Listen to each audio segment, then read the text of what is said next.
start the presentation. When I actually start the presentation, I'm going to need you to advance the slides if you can, because there's nothing for the clicker, right?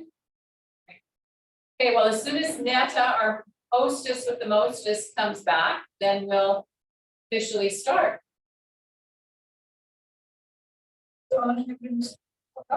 And for those of you who don't know me, my name is Lea Nicoll Kramer, and I'm your presenter for today. There's Netta. We started, Netta. Thought I checked the back door What do you think? because we can't hear the fan in here and the buzzer. Hello, everyone. Thank you. Welcome to our June Lunch and Learn. As Guy will be reminding us all, it is National Indigenous Awareness Day, and perhaps we should not pick today because there are so many events going on in the city that some people will probably be attending. Those, but this will be recorded, right, Guy? Right. And put on our website. So I just want to thank you. And God will give his exceptional and unique land acknowledgement. I don't know if that'll be the case, but I'll try. Thank you. And then Lea Nicoll Kramer, whom I know from this building. She belongs to Garden Church. Her mother lived here for years. And Gail, dear God. done Gail. And she offered us this presentation, and I'm very excited about it. So thank you all for coming. And with that, thank you, Netta. And my name is Guy Blood. I'm a member of the board of Edmonton Interfaith Center. And I'd like to acknowledge the land that we're on and the fact that we're functioning within Treaty 6. And Treaty 6 was a contract made between the Indigenous chiefs of this area and the Governor General of the Dominion of Canada at the time in the late 1800s. And the Indigenous people had noticed that people were coming onto the prairie and settling. Surveyors were here marking out territories, and they thought, oh, we're getting pushed aside. So they called for a treaty, an understanding, a contract, in which they ceded all the land that we're on in exchange for small parcels that each band could have for their own, exclusive rights of their own, those small parcels. And why would they do that? Well, because the buffalo, which was their main food source, had been killed off by the settlers, and they were starving, and the settlers had brought in diseases. They were sick, and so they were in dire need of something that would keep them, would sustain them. And they ceded all the land in exchange for those parcels of land, some medicine, some education, some farm equipment, and something else. Anyway, that's what happened back in the 1800s. And it's really been a bad deal for them because the government did not live up to its promises. And we've been living with the results ever since. And we're making progress because the Truth and Reconciliation Commission came out with 94 calls to action to address the needs. And the Government of Canada has introduced Bill 15, and its final report is due this month, acknowledging that we need to look at all the laws in Canada and change the ones that are prejudiced towards Native people. And one of the big developments that I haven't seen the effect of yet is the Pope, who wrote the original Declaration of what is it? It's Doctrine of Discovery. Doctrine of Discovery, and that doctrine said that the kings and queens of Europe could send explorers around the world, discover new lands, and claim them for themselves. And if they found people on those lands, they could either ignore them or enslave them or kill them. And in Canada, our settlers ignored them, just pushed them aside. And the Pope, the current Pope, has repudiated that doctrine discovery. And I'm not sure how that's going to shake down, but it's a step in the right direction. I could say so many more things, but I think I'm done. Thank you. There's a lot to be said. Too bad. So please, Lea. Recording? Yes, it's recording. Thank you. So my name is Lea, and as Netta said, I have spent a lot of time in this building over the years since I moved here. My mother, who now you see in the top of the screen there, is in long-term care, but she lived in Ashburn for nearly 10 years. And I'm a member at Barno United Church and a member of the council for the last year or so. So a year ago tomorrow, my husband and I attended, I sound like the late Queen, my husband and I attended a performance at the Passion Play Theater in Oberammergau, which is a little town. They call it a city, but I think there's less than 6,000 people there. And they have been putting on their Passion Play for 389 years, just counting. And it was an amazing experience. So I gave a presentation at church a couple of months ago about that experience, but this experience I'm taking this presentation has got a slightly different focus because I'm looking at the interfaith aspect of this. And specifically the fact that for the vast majority of the Passion Play presentations, antisemitism was rife. And there has been a movement over the last 120 years or so to make some changes with that. But now if we could go to the PowerPoint, please, Guy, that would be great. Coming up. Hang on.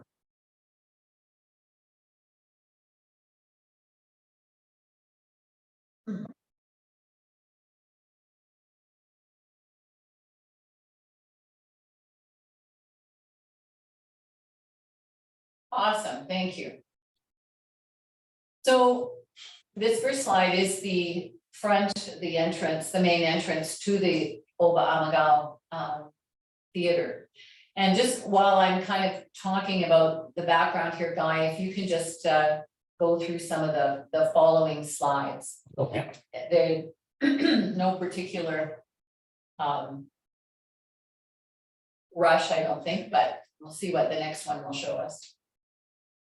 That's the side entrances, and as you can see, there are many ways into the theater, and it is an actual theater with a sloped floor, so that even if you're in the back row, you can still see what's going on in the huge stage, which is at the far right of your picture there. Beautiful day when we were there. This is a scene, and this kind of literally sets a scene for you. This was the view out of my hotel room window. We were in a small hotel in Ettal, which is about, I think, 7 kilometers away from Oberammergau. And it has a huge Benedictine monastery that's been there for the better part of 1,000 years. And I wasn't at the monastery, although I did tour it. But that's the scenery there. And I'm just going to talk a little bit about the location right here. The villagers of Oberammergau have been living out their vow to God by performing a, quote, play of the passion, death, and resurrection of our Lord Jesus Christ, unquote, once every decade since 1634. Oberammergau is a small municipality. About 5,500 people live there. They're nestled in the valley of the Ammer River and surrounded by a mountain range of the same name. And this is all part of what they call the Northern Limestone Alps, found throughout Tyrol and Bavaria, throughout Austria and Germany. And I looked it up and I wondered what the suffix Gau means. And it is an administrative district, which is a term that dates back to medieval times, but was brought back into general use in the Nazi era. Ober means upper, as opposed to unter, which means lower. And there's another little town, little municipality close by called Unterammergau. The closest international airport is Munich, about 100 kilometers to the north. And just a sidebar, before we left Munich to come home, I took a day and went to Dachau. which was the first and one of the most notorious of the Nazi concentration camps. And that was also a very impactful experience. But today, I'm just going to give you my reflections. Good job, Guy. Didn't ask for that. About our experience at the Passion Play through the lens of interfaith. But I just wanted to mention, you see on the screen right now, pages from the guidebook that my parents received when they went in 1984. So my parents, Leo and Francis, and Dean and I, all of us had been on a coach tour in Europe.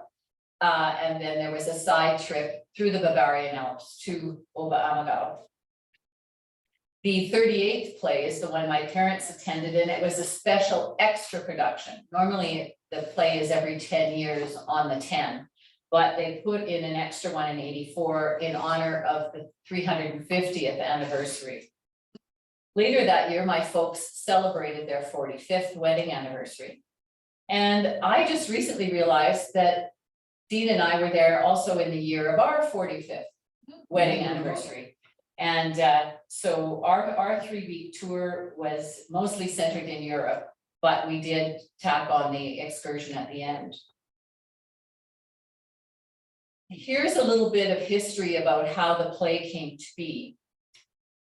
On October 28th in the year 1633, the good citizens of Oberammergau, only a couple of hundred of them in those days, were desperate. It was bad enough that they'd been caught up in the brutal conflict between Catholics and Protestants, which would later come to be called the 30 Years' War. But then nearly a quarter of their small population died from the bubonic plague that was sweeping through Europe, even reaching remote mountain villages. They solemnly promised that if God saved the rest of their people, then every 10 years they would reenact the story of the suffering, death, and resurrection of our Lord Jesus Christ. The story is told that after they made this vow at the foot of the large crucifix in their church, even though a few other villagers did become ill, not another soul died. And this still happens in Oberammergau. Their collective vow is renewed at a public ceremony for the Passion Play Theater every May. You can see some street scenes there in Oberammergau. The center one is of a fellow doing a massive wood carving of an angel. And you can see him working on the feathers on the wings there. It's amazing what they produce there. In the year prior to the next Passion Play, they also mount performances of a special play called The Plague, the play of the Oberammergau Passion Vow, which was written by a fellow named Leo Weismantel in 1933 to commemorate the 300th anniversary. And of course, it has been revised and updated since then. So generation after generation, the Oberammergaus take on the vow for themselves to follow the same path as their ancestors. As the pastoral care worker in the local parish said, each generation trusts God and has come to see God's help, presence, and care for themselves in their own lives. These days, the city council, who makes all the major decisions about the play, starts the process of planning 5 years ahead of the next play date. The production team gets to work in earnest about 3 years in advance, and the cast is announced a year ahead of the first performance date. Maybe look at the next slide, please. Oh, that's good. That's awesome. There you see on the left, the facade of the museum, which is covered with fabric from the costumes from 2010's production of the play. I can't imagine how many thousands of meters of cloth they have. On the right, you'll see one of the local buildings, the carved buildings, and the little mountain that is right behind Oberammergau looks like something you'd see in Dr. Seuss, right? But there is a cross on the top of that mountain. You won't be able to see it very well, I don't think. But those of you at home can zoom in on it and see better. And you'll see there's a little white dot up there above close to the cross on the building, that is someone skydiving. Oh, yeah. They go up to the top of that mountain and what do they call it, those little parachutes? And that was one of the things that Mom told me about, that they were doing that when she was there in '84. Personally. Parasailing, that's it. That's the right word. Thank you, Ruth. I have a middle-aged mind. I couldn't say it. And can you give me the next slide, please, Guy? That's just some other street scenes around the town. They paint the outside of their buildings with these amazing murals. And there's a wooden carved owl. And the bottom left picture is of Jesus on the donkey riding into Jerusalem. It's a sculpture in the park just out front of the Passion Play Theater. And one more, please, Scott. And there's a picture of Dean and I under the big banner on the side of the Passion Play Theater, pointing around. That arrow is part of the building. It's pointing you around to the front of the building where the entrance is. So the old records show that in the early years, putting on their simple parish passion play for a total audience of perhaps 2,000 people at a handful of performances used to run up large deficits for the village. So it would take them the next 10 years to repay the deficit before it was time to put on the next play. So it really was a huge commitment on the part of the villagers. Passion plays were fairly commonplace throughout Europe from the 16th century on. And the Oberammergau play took its original text from some of these early plays. But Oberammergau's plays fame spread widely during the early 19th century, attracting members of the mainly Catholic royal houses of continental Europe and many intellectuals. So that by 1840, 35,000 visitors took in the 14 performances that were done that year. And each of those performances lasted 8 hours. Thomas Cook, the English preacher and tour guide, visited in the late 1800s. And by 1880, there were 100,000 visitors, many of whom were coming from the British Isles. Now, I can't imagine what kind of endurance test it would be to travel in 1880 from the British Isles all the way to the south of Germany. And it was outdoors. It was outdoors, yeah, it was outdoors. In both 1934 and 1984, they added 2 special productions programmed for the 300th and 350th anniversary years. And when my folks were there, there were a total of 480,000 visitors, so nearly 500,000. There were only 76 performances, and the play started then at 9 in the morning. And for any of you who know my mother, that was quite an accomplishment 100 years ago. Now, in the 21st century, nearly 400 years after the vow was made, the play is designated at a UNESCO World Heritage Cultural event and attracts up to the 500,000 visitors. It makes a lot of money now for the village and for the other communities in the surrounding area, because you can imagine any town of 5,500 people cannot host 500,000, even spread over a 5-month period. And just some of the details that I thought you might find interesting. The 2022 play, which was of course postponed from 2000 because of the pandemic, ran for 110 performances, starting May 4th and ending October 2nd. And the performances are 5 days a week.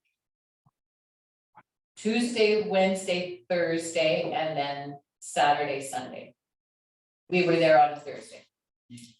There were a total of 1,800 participants, the vast majority of whom are amateurs and volunteers, 2,000 costumes, and the youngest cast ever assembled was in this last one. There are 6 months of rehearsals that take place every evening, including weekends. And during that time, 160,000 COVID tests were performed. The dialogue and music that are part of the performance, and you see the audience point of view there looking at the open air stage during one of the performances. Beautiful blue sky out there. They're broadcast over a network of 152 loudspeakers from this open air stage that in a theater that seats nearly 4,500 spectators. We were kind of in the middle left of this picture. Last year, the total attendance was 412,000. And here's a quote from one of the Catholic magazines that I thought kind of summarized it nicely. In a 5-hour production that might be the envy of Broadway producers, the story of Jesus of Nazareth is presented from his entry into Jerusalem up until his resurrection. Throughout the performance, there is spoken dramatic text with orchestral and choral accompaniment.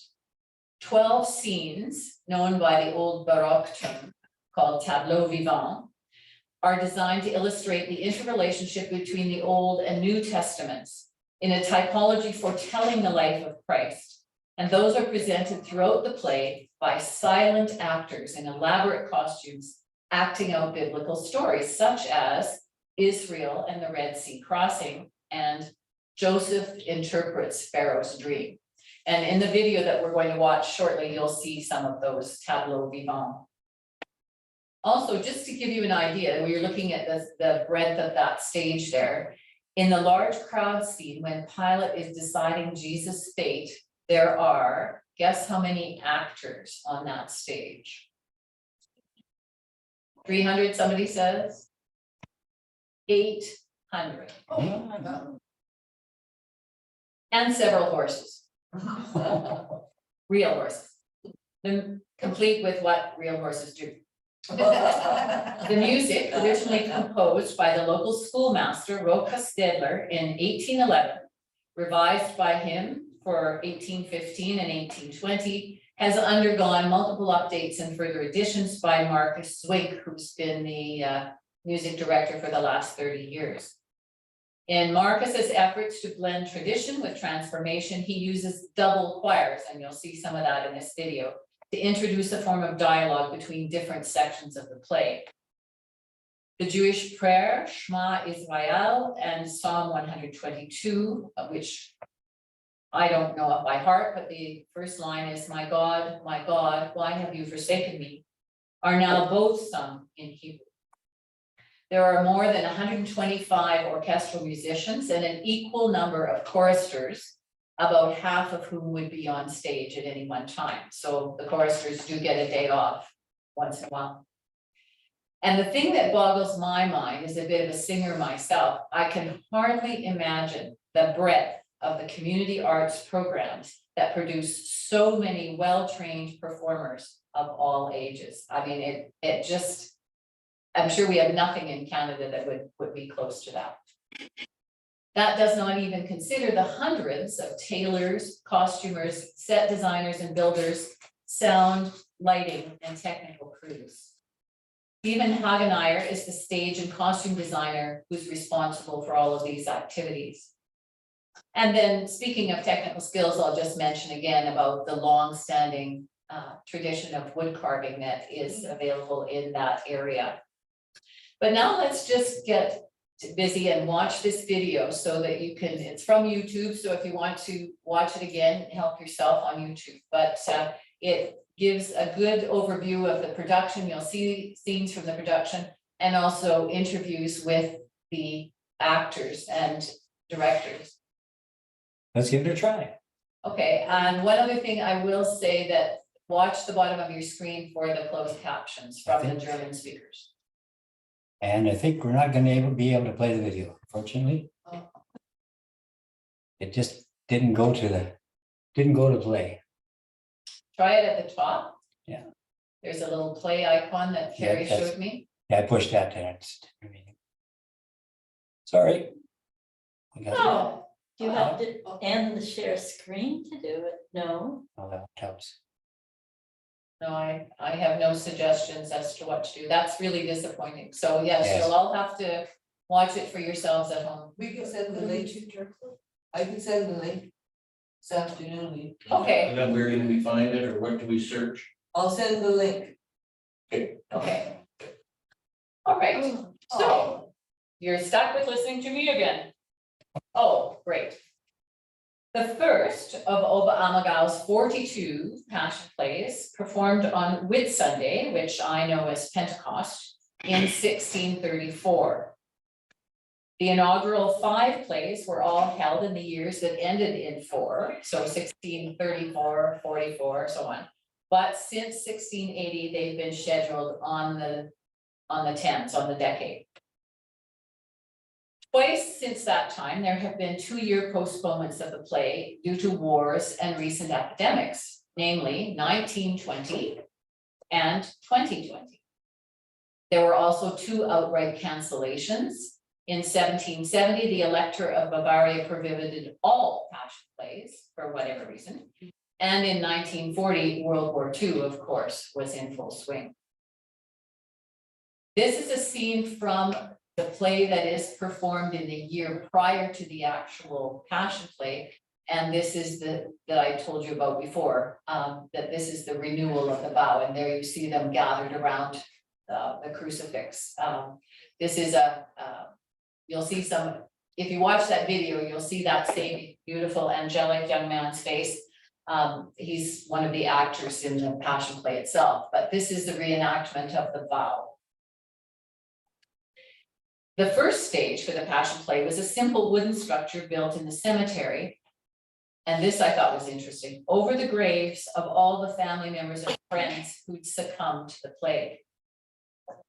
Since that time, the stage and later the huge theater that you saw earlier has been relocated, rebuilt, and enlarged several times, now to be found at a site in the center of the village. It holds 4,500 audience members.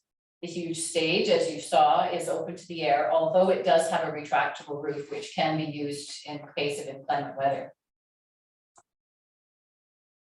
And further to the open airness of it, one of the most impactful parts of the play for me was the thunder and lightning show that accompanied the crucifixion scene the day that we were there. It was absolutely spine tingling, and every time I think about it, I still have shivers. Excuse me. The language of the play is, and always has been, German, spoken in the local Bavarian dialect, which I understand for some native German speakers is a bit of a challenge to understand. But for those of us who don't understand any form of German, you will receive a textbook, they call it, which includes all the words spoken and sung, and that's available in German, English, French, Italian, and Spanish. And I was able to follow along. I'll just show you the size of it. It's pretty tiny. I was able to follow along in my textbook with the English translation right up until the crucifixion scene. But that was okay because I knew how the story ended. Nearly a third of the people who live in Oberammergau are directly involved in the play. So again, if you try and imagine your community and think you take a third of the people out, not only for 5 months of the production, it's the stage production itself, but for the previous 6 months, everybody's at rehearsals every evening, at least those who are on stage. I mean, there's all kinds of other work that goes on as part of it too. Most are volunteers. Those with major roles on stage or in administration are actually paid. Jesus, one of the Jesus actors last year, is the communications director as well. For the 5 months of the performance, the participants either flex their work hours, so they go and they're on stage in the first half of the performance, and then they go back to work for later afternoon, or they just take unpaid leave from their jobs for 5 months. I can't imagine. That's something. There were 400 child performers ranging from babes in arms to teenagers. To participate, you have to have been born in Oberammergau or lived there for at least 20 years, or be married to someone from Oberammergau and live in Oberammergau for 10 years. The current director, Christian Stuckl, who's been the director since 1990, is hoping to get rid of the 20-year rule because he wants to bring younger actors into the production. Even the donkey on which Jesus rides into Jerusalem, the horses of the Roman soldiers, and the camels that accompany King Herod are from local farms. So when they say it's an Oberammergau production, they're not kidding. In this scene, you see the double choirs that I was talking about earlier. And what's on the stage, and those of you at home, of course, can zoom in and take a closer look at that, is one of the tableaux vivants. And I think that is the Red Sea, if I remember correctly. Israel crossing the Red Sea. Originally, one had to be a Catholic to be cast in one of the main roles, but the first Protestant, who is still involved, he's playing Pontius Pilate when I saw him, received a major role in 1990. That was a pivotal year. That was the first year that Stückl took over as director. Women over the age of 35 and married women were allowed to appear on stage for the first time, but only after 3 women went to court for their right to perform. And I won't bore you with all the details, but if you do research the history of this, you will see that there have been a number of conflicts amongst the local folks over the decades and the centuries about which version of the text they're going to use and who gets to be in and who's out and so on and so forth. Also in 1990, a married woman was first cast in the role of Mary. However, protests over these changes saw 18 lead actors and extras resign. Thank you very much. By 2000, there were 2 Muslims involved in the production. And in 2022, so the last production, one of those who played the major role of Judas was a young Muslim whose parents immigrated from Turkey several decades ago. The deputy director now, Abdullah Kinan Karaka, is also amazing. Under Christian Stuckl's direction, inclusion and diversity have been increasing, particularly through ongoing changes in the text to eliminate, quote, anti-Jewish tropes and visuals in the production, unquote. Stückl, who was only 27 when he directed the 1990 play, and he barely squeaked in, I think the vote was 9-8 in the city council that he would be the director that year, has directed every play since then. Now in his 60s then, this past year was his 4th production. This is what he said in an interview with the United Church's Broadview magazine in last year. We had a play for the Baroque times. We had a play for the Enlightenment. We had a play for the Nazi times. And now we need to look at how we tell the story in our own times. We have to get rid of all the anti-Semitic things, and we have to think of Jesus as a Jew. Funny that. He goes to a synagogue. He has a bar mitzvah. To bring the play to the next generation, you have to bring it into your time. And each time I have to work on the text, I have to speak to a new generation of actors. My conductor has to build a new orchestra. The set designer has to create a new stage. Bach told this story with music and the St. Matthew Passion. I tell this story with theater. Theater has to be open. We don't have dogma in theater. It is not a holy mass. So since 1990, the director, the production team, the vocal soloists, and all the actors who double the 19 major roles have taken 10-day pilgrimages to Israel to visit the historical sites portrayed in the drama. That resulted not only in changes to the text, as you might imagine, but in new tonalities for the music, reflecting the sounds of the old city of Jerusalem. And that those additions were composed by Marcus Swink, whose name I mentioned to you earlier, composer and conductor or music director since 1990. Because of those efforts, last summer, so 2022, Christian Stuckl received the American Jewish Committee's Isaiah Award for exemplary interreligious leadership because of his quote unquote extraordinary achievement in interfaith endeavors. I see this as the culmination of more than a century of criticism and protest from Jewish and other faith leaders who urged that the play be revised to eliminate the anti-Semitic tone left over from the early 17th century scripts. In 1900, which was the same year as the newly constructed auditorium opened, and that's still the one in use today, American Rabbi Joseph Krauskopf came to see the 29th Passion Play. He subsequently published an essay entitled A Rabbi's Impressions of the Oberammergau Passion Play, in which he criticized the anti-Semitism in it, and he stressed that preaching, teaching, and performing a story that incites passions and prejudices resulting in false hatred is unchristian and injurious to peace and goodwill. And just as a sidebar, my understanding is that one of the after effects of passion play productions in Europe over the centuries was attacks on the local Jewish community, physical attacks.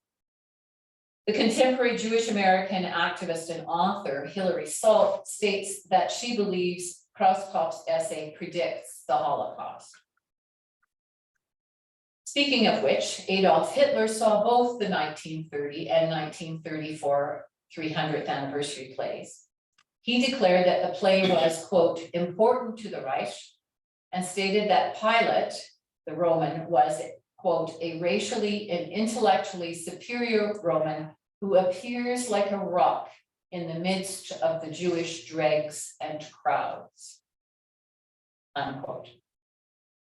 But Oberammergau being in Germany, by 1934, all the members of the Passion Play Committee, except the local pastor, were card-carrying members of the National Socialist Party, the Nazi Party. As we mentioned earlier, the play was canceled in 1940, and in 1949, the American Jewish Committee submitted a list with requests for changes in the 1950 production. But the director refused, saying, "Our conscience is clear, there is nothing offensive in our play," unquote.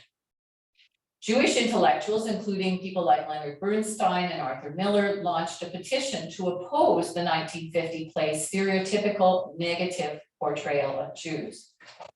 Just a sidebar, this is post-war Germany, there's no money, right?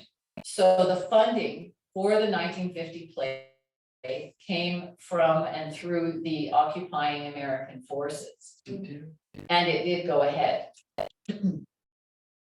The 1960 play returned to the text from 1930, so that was the last play that had been done other than the anniversary one.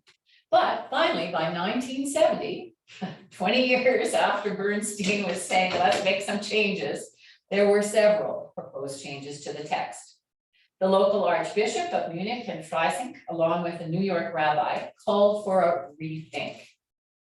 The local cardinal withdrew the church mandate for the play, and Jewish organizations boycotted it, returning 5,000 tickets. But still, by 1980, there were only a few small corrections based to the text, which were based on recommendations in 1978 for a more positive view of Judaism, and that came from the American theologians Spidler and Sloya. Back to 1990, the pivotal year, Mr. Stückl, the new director, many anti-Jewish passages were finally dropped. The new text reflected new theological and historical findings.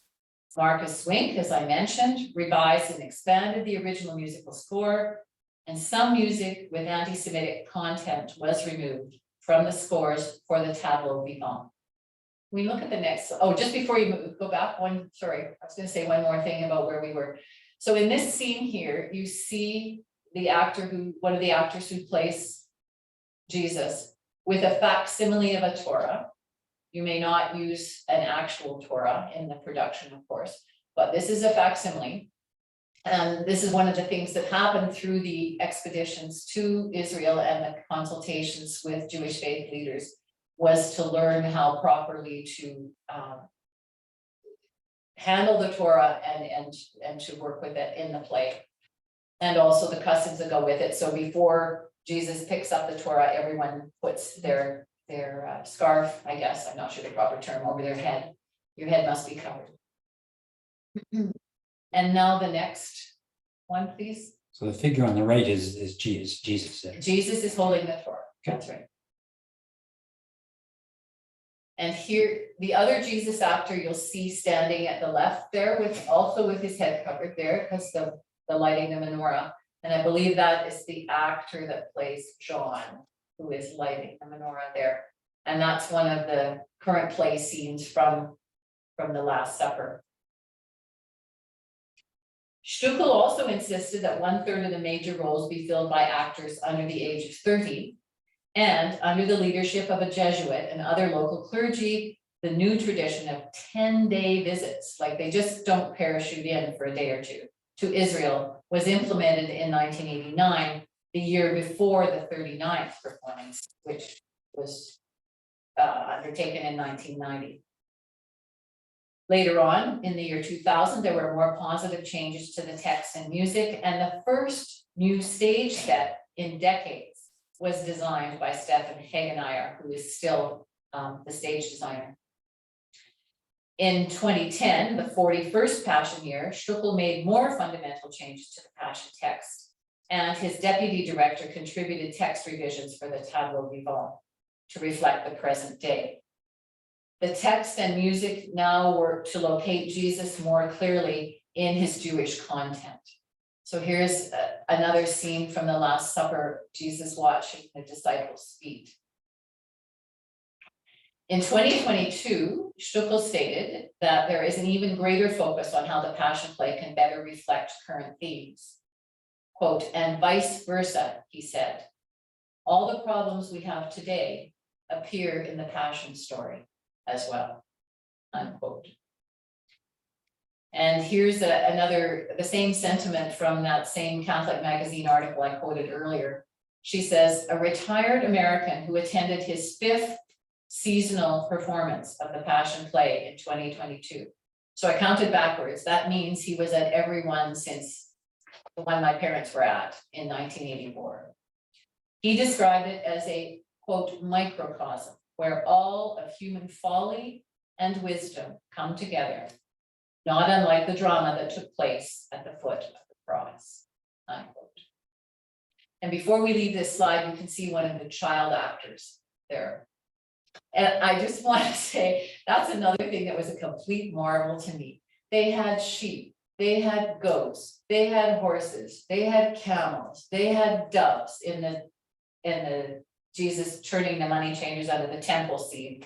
And all these kids, like, talk about herding yearlings. I can't imagine how they put that all together with hundreds of other people on the stage. Like, I don't know how you train the animals not to, well, of course they shit, but still, there was no stampedes, there was no horrible experience with the animals when I was there, but it's just, when you stop and think about it, it's just mind-boggling.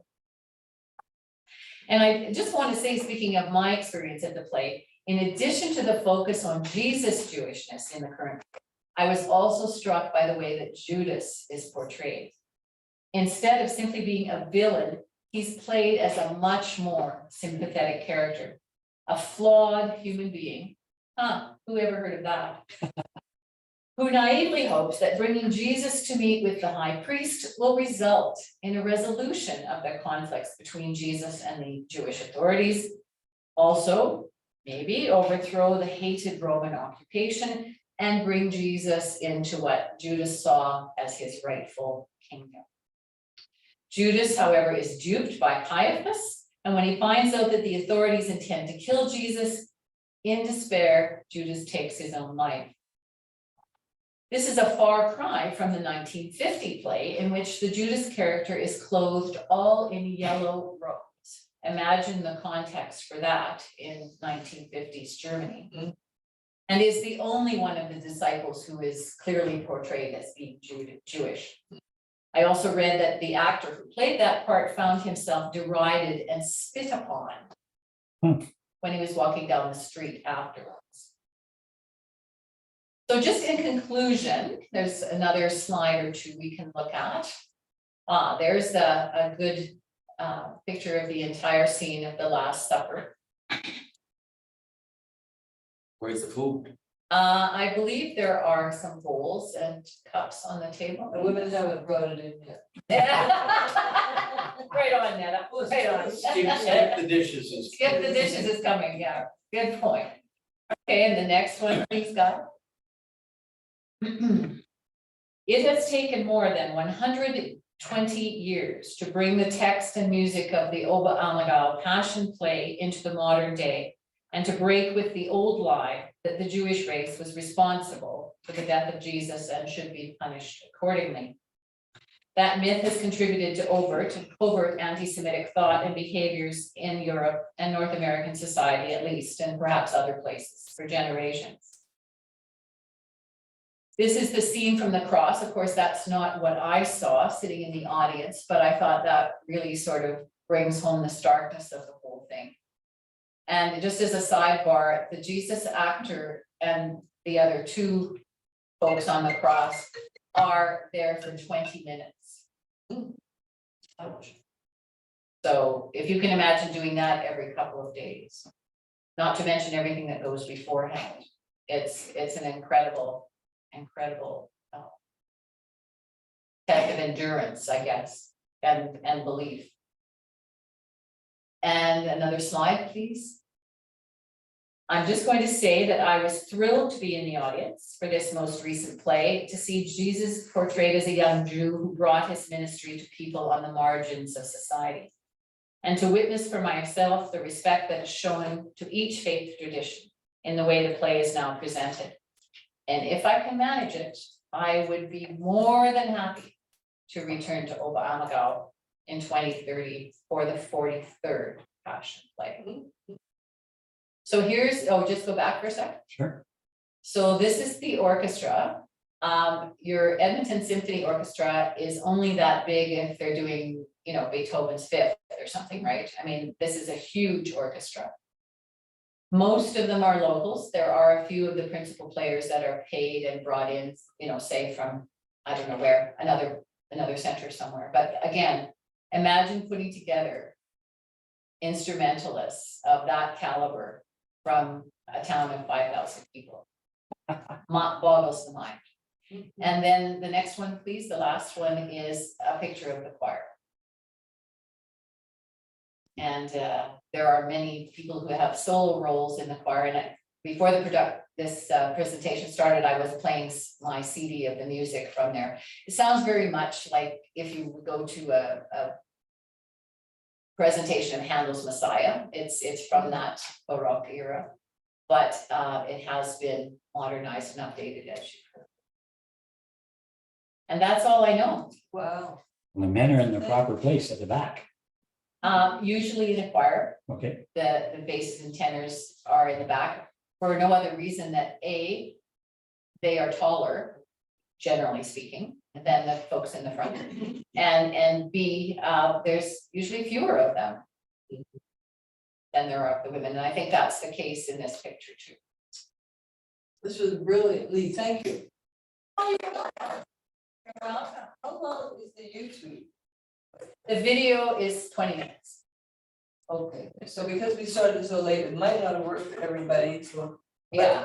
But we will send the link out this afternoon as soon as you give it to me. That was fantastic. We have time for questions, please. You said questions? Yes. I did. Well, maybe we'll take questions locally here in You'll the, start with questions. in this room first, and then we'll go to Zoom questions if anybody has one. So please shake. Have you seen the movie Passion of Christ? The one with, Mel Gibson? no, Yeah, Jim Caviezel. no. I was just gonna ask you, if you saw the movie, how would you compare with the Oh, play? yeah, sorry, I can't answer that, not having seen it. I know when it came out, I considered watching it and then decided, I don't know if I'm up for this, Yeah. and didn't. I guess I could watch it online now, but Which we did, my wife and I, but then we got the very special invitation from St. John's University mhm. to attend it at the Alliance Church, church. Oh, yes. So we attended church. And for me as a Muslim, just to see the whole 2+ hours full church. It was an amazing production as well. So for what I wanted to see, how would that compare Yeah, is what you're describing. yeah. But maybe I'll just watch the link and do it myself. Yeah, you get some idea. I mean, there's many YouTube videos that you could watch. I just take this one particular one because it had some good interviews with some of the actual actors, and they talked about how the production has changed and how it affects their community, and they set it in some context. So, yeah, I understood that production, the one was highly criticized for being Oh, it was, yeah. very Was anti-Semitic. By many, Yeah. generous. by a broad section of people. Yeah. Which was another reason I didn't see it. Yes, Lee, Question, sorry. I have just been notified by my phone that I have an appointment this afternoon, so I will leave you. Thank you very much for your presentation. I really enjoyed it. Bye. thank you, my dear sister. Thank you for coming. James. Just 2 questions. So it was originally a production of the Catholic Church or Oh, the Catholic faith? Very much so. So it was controlled by them Yes, to a certain extent or to a certain time, and then they sort of relinquished control or had it taken from them? I think they just kind of. But, I mean, it's not the same anymore. I mean, Oberammergau is not a totally Catholic town. I mean, there are 2 big churches there, Protestant, Lutheran church and a Catholic church.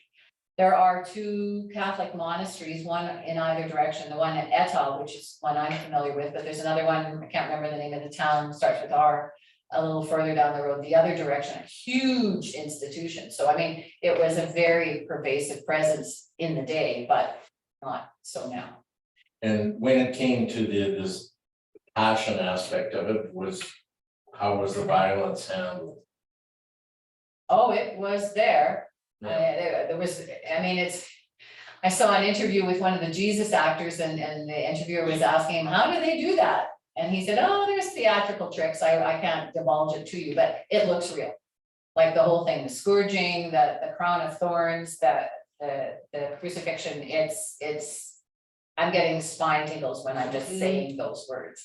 But if you're interested in the book I have here, there are pictures Yeah. that you can see. And there would be some in the videos. Did you do the whole walk through the Stations of the Cross and all that then, or? Not all the stations, but you see Jesus carrying the cross and he stumbles and falls and Simon takes up the cross for him and yeah.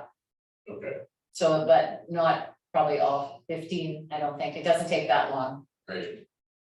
Lee, I heard decades ago, I heard a story that the actors who played Judas, there was a syndrome of mental, that they committed suicide basically.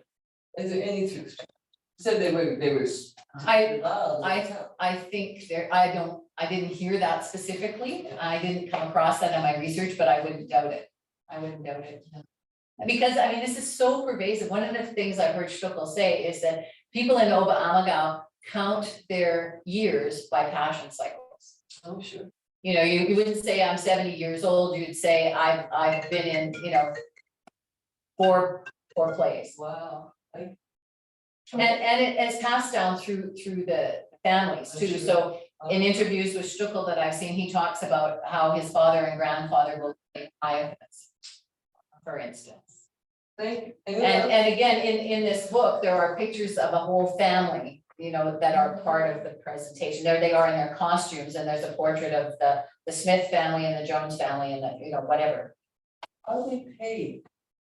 Yeah, I said only the major actors and administrative roles actually get payment. Choir or orchestra? Oh, no. Wow, thank you. Just there are a few that get paid that are, like I said, the principal players, like the principal horn player that's brought in from Munich would get paid. But not the locals. Anyone else in the room have a question? So between the 10 years, do these factors like small bits of it work? I don't think they practice the play itself because the play evolves every time, but they practice. I mean, you practice your singing, you practice your musical instrument, you practice your acting skills. And the big theater is used for all kinds of other things. They have a big rock concert there. I've seen posters where they're doing Romeo and Juliet. You know, they have huge, big productions that use that theater in between times. Anyone on Zoom have any questions?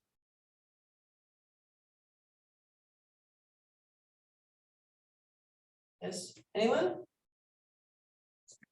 I don't see any hand waving, I don't see any. Either. You know, that little yellow hand that you can wave on Zoom. Yeah. But I only see 6 people. I don't know Yeah. who the rest of our people are, but Big big one. It's been after lunch. Yes, Yeah. thank you again, Lee, this was so interesting. And I can't wait to see the YouTube as well. you're welcome. And as you can tell, I'm pretty passionate about this whole thing and about the fact that it has been rehabilitated. Yes. Too little, perhaps, maybe not quite enough yet, and a bit late, but it has happened. So when will we have a Jewish Jesus actor? Well, I don't know, until they get rid of the 20-year rule of Oberammergau, no, unless there's a big Jewish population in Oberammergau, and I don't believe there is. And there are people who might want to move there to, just for the experience of taking part in it, but until they get rid of that rule, Yeah. you know, by the time you're old enough to be an adult and move yourself there, then you're already 40 by the time you ever get a chance to be in the production. What's your understanding of the reason for that rule way back when? I mean, people would be storming the town otherwise, you think? Maybe, I don't know, Yeah.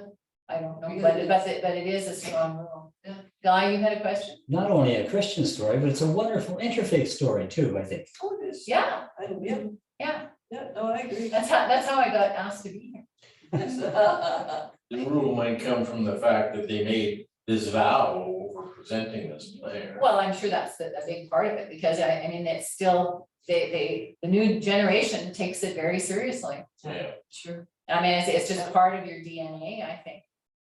Oh, it's an amazing thing. It's so. Keep it going with this. Looks like Gary has a question. Hey, Gary. Gary? Well, kind of more of an observation than a question, but I'll ask it in question form as well. Do you know if the man who played Simon of Cyrene was black in the play? In this play I saw, no. Because in the Bible, we get the sense that he was an African. So it could actually be an anti-racist program as well as all of the other benefits of the play. Yes, there are some black extras I saw, but I did not, none of the major roles was anybody who was black or brown. The young fellow that played Judas is originally from Turkey, but he's got blue eyes. It's not very black looking, although I did see a black person in St. Lucia when I was there this year with blue eyes. It's the Crusaders. It was striking, just absolutely striking. Lovely young man. Mhm. Kehinde, did I see you looking interested? No, maybe not. Oh, yeah, I'm coming across this for the first time. Oh, Yeah. we didn't know about the play? No, it's my curiosity that made me to come around. I said, let me know what. In fact, I've not heard that word before, and I was thinking that, well, is this something in Canada? You know, but I'm well educated about it, and I really appreciate it. Yeah. Well, thank you. And if you do want to see a local passion play, Okay. they do one in Drumheller.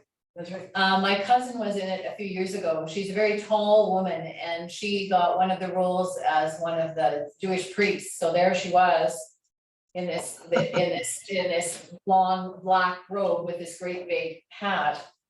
And but it's very well regarded locally, and it takes place in a natural amphitheater, which is a stunning setting for it. And the day we were there a couple of years ago, 3 years ago now, I guess it is, there was a nasty storm came by.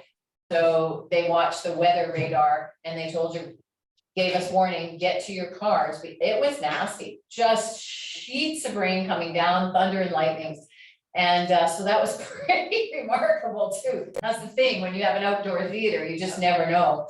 But if you're interested in, it's usually about the middle of July. I haven't looked to see what the dates are this year, but if you Google Drumheller Passion Play, Okay, you can get information about it. thank you. You're welcome. Thank you again. Very good. Thank you all. And in the interests of expanded interfaith concept, I want to just remind you that today is National Indigenous Day. And I encourage you to take part in some local activities that celebrate the day. Thank you, Thank God. you. Thank you. Thanks, everybody. Thank you. Stopping the recording. Okay, good. 'Cause then I Thank can- you. Good to see you, Gary. Lee, that was